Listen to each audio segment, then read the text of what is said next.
Hello artists, today we're learning about Pablo Picasso, who was a famous painter from the country of Spain. Now he was probably best known for his abstract art. And we all know that abstract means that it's a picture that doesn't look like real life. It is distorted and twisted in a way that makes it look unusual and different and weird.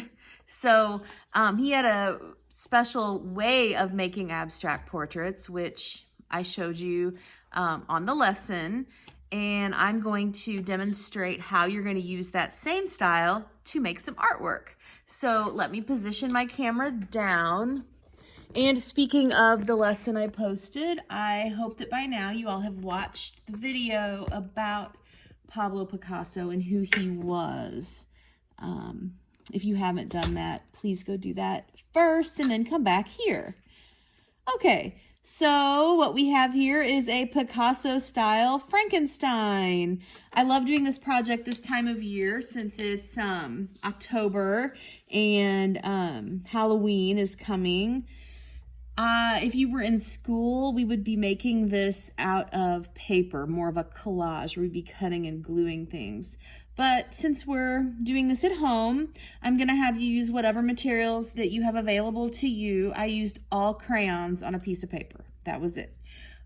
Okay, so looking at the Picasso paintings, you'll notice that he really did like to divide the face in half.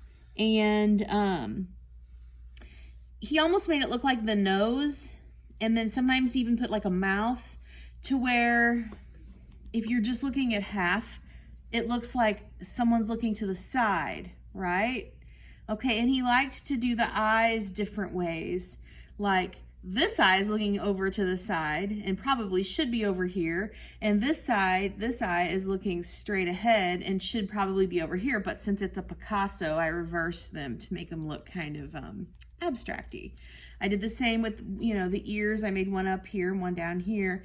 I did two different types of eyebrows. So all of these things kind of make it more of a Picasso.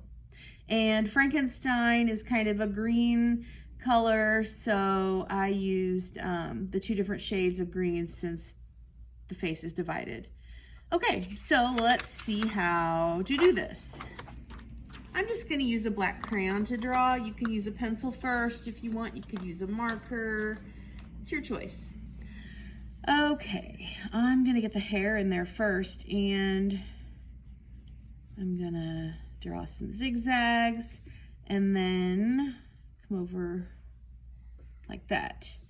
Then I'm just going to draw a simple U shape. Okay. Then I'm going to, let's see, I may as well do the neck and shoulders while I'm at it. So the neck, you need to make the neck long enough that you can put those bolts that are on the side. You want room for those. And then I'm going to make just some squared off kind of, how he looked kind of boxy. And then I'm going to make kind of there we go. All right. The face, we definitely need to divide that up. So I'm going to come down from the hairline. I'm going to make a nose. And then I'm going to do some lips for the mouth. All right. In fact, I'm going to go ahead and divide the neck as well. Okay, for the eyes, remember you can do both of them looking straight on, or you could do one to the side. I'm going to show you how to do the one off to the side just so that you know. If you make kind of a sideways V and then put a little curve right there and then color in the pupil, the black spot in there, there is a sideways eye. And then an eye that's straight on, you can just kind of do an oval, and then you can put the pupil anywhere. Is he looking off to the side? Is he looking down or up or whatever? I'm gonna have him looking, I think, up this time. All right, just for fun. And then I'm gonna put the two different eyebrows. I think this one I'm gonna make kind of bushy like this, and then the other one maybe is more of a straight, sticky looking one. Okay, and let's see, what else do I need? The bolts. Okay, so the Frankenstein's monster was put together and has the bolts on the neck, I guess holding the head on. So the bolts look like a block letter T that is sideways. But if you just, and if it helps you to turn it over like this and draw a T like that, and then that's what you can do. And then on the other side, I do want it to be a little different. I don't want it to look symmetrical and be the exact same because, hey, this is a Picasso style. So the next one, maybe I'll do a little thinner, maybe a little longer, and then put the T like that. And that way they're just a little bit different. Okay, so, oh, one other thing is since Frankenstein's monster was put together and created, we're gonna give him some stitches. So a line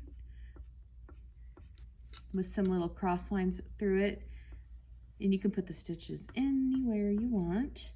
And once you are finished, you could even put them on the neck, I guess. Once you're finished, you're gonna go ahead and color this. Now I did choose green. I used 2 different shades of green because of the color that Frankenstein typically is. But if you wanna use a different color, that's fine. Just remember, you're gonna color each side of the face something different. And then the hair and the bolts and the shirt can just be black.